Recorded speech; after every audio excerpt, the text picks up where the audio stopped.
buntag atong makauban ang nangu sa SBK kung San Vicente, Kababayan-an, usa ka organisasyon sa isla sa Olango sa dakbayan sa Lapu-Lapu. Ug sayra nato ang kamahinungdanon sa ilang komunidad, ilabi na sa ilang special delicacy. Let's all welcome Miss Virginia Tabar.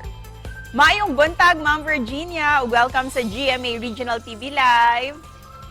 Mayong buntag, good ma'am.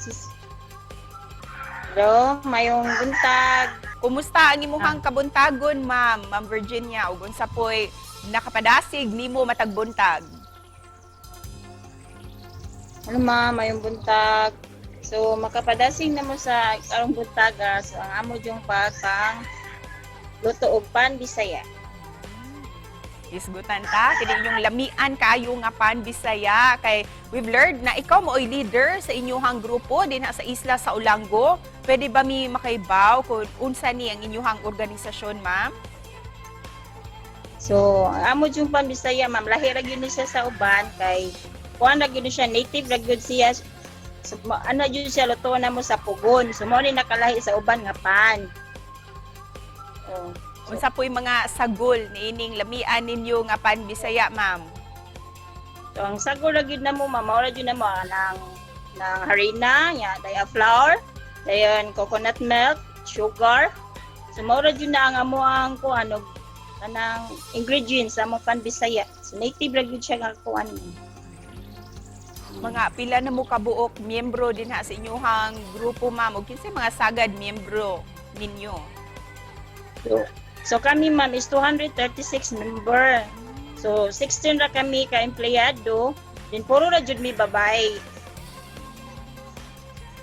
Kining inyong pan sa Olango, ma'am, unsay nakapalahi niini sa ubang mga pan? So lahi ra gyud ni siya ang among pan ma'am, kaya among mga ingredient is akuan ra gyud ni siya kanang dili ba siya daghan og mga sagol, native siya. Lamigi po ni siya among pan ug kuan na si mabaho kay lubi ra gyud ang iyahang ikuan ma'am ba. Kanusa mo nagsugod ni ining paghimo ninyo og pan? Ug anong nakauna-huna mo sa inyong grupo nga magbuhat mo ni ining delicacy nga pan?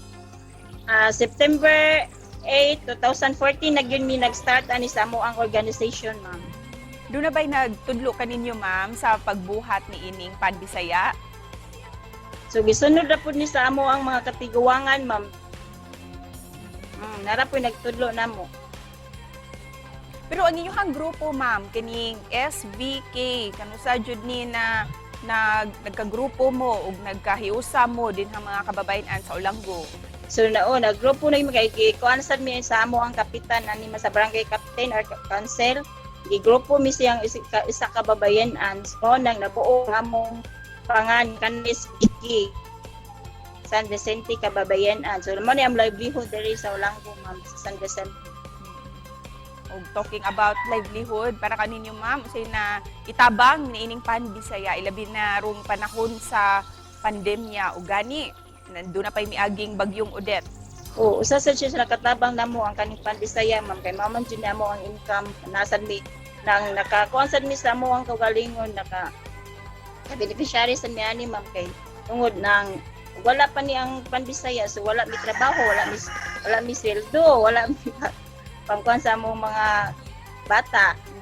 Busa, ma'am, sa mga interesadong mo tilaw og mo palit sa inyong pan Bisaya, asa sila pwedeng makapalit ni ini kisay pwede nilang i-contact pud, ma'am? So pwede ra gid siya makuan sa SBK page ma'am, nasad mi kuan or sa kuha lang nga page sa Virginia Tabar, nasad ko yung number.